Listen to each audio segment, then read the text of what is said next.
بسم اللہ الرحمن الرحیم۔ شروع اللہ کا نام لے کر جو بڑا مہربان نہایت رحم والا ہے۔ اعوذ باللہ من الشیطان الرجیم، بسم اللہ الرحمن الرحیم۔ السلام علیکم ورحمۃ اللہ وبرکاتہ۔ سامعین، سب سے پہلے میں آپ کو اپنے اس چینل میں خوش آمدید کہتا ہوں۔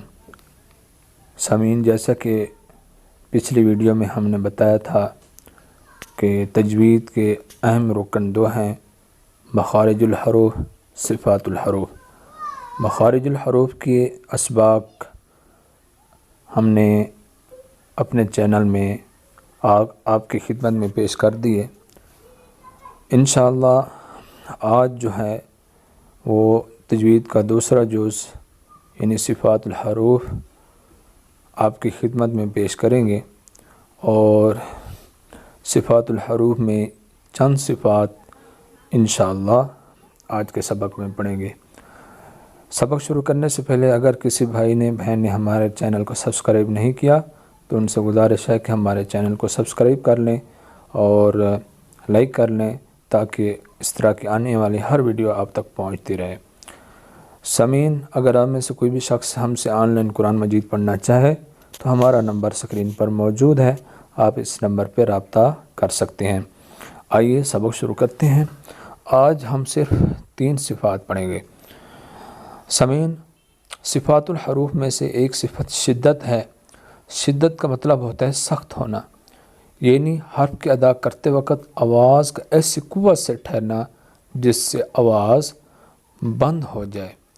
یہ آجدو قطن بقت کے 8 حروف ہیں، یعنی کہ یہ جو حروف ہیں اس جملے کے اندر یہ شدت کے حروف ہیں۔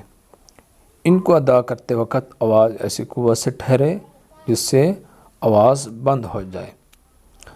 سامعین، صفات الحروف میں سے ایک صفت رخاوت بھی ہے، اس کو رخوت بھی بولتے ہیں۔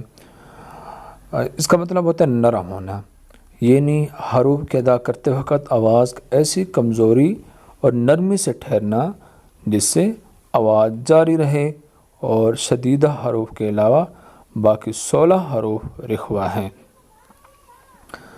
سامعین، صفات الحروف میں سے ایک صفت توسط بھی ہے، ان دونوں کے درمیان ہے، یعنی کہ اوپر جو ہم نے شدت اور رخاوت پڑھی ہے یہ ان دونوں کے درمیان کی ایک صفت ہے، یعنی ان حروف میں کچھ آواز بند ہوتی ہے اور کچھ جاری رہتی ہے۔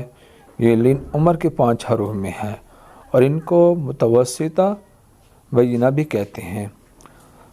سامعین، آج کا ہمارا سبق یہاں تک تھا۔ انشاءاللہ بہت جلد ہی اگلی ویڈیو میں ملاقات کریں گے۔ یہ انگلش میں بھی یہ لیسن دیا گیا ہے، اگر کوئی بھائی انگلش میں پڑھنا چاہے تو انگلش میں بھی یہ لیسن موجود ہے، آپ پڑھ سکتے ہیں۔ السلام علیکم ورحمۃ اللہ وبرکاتہ۔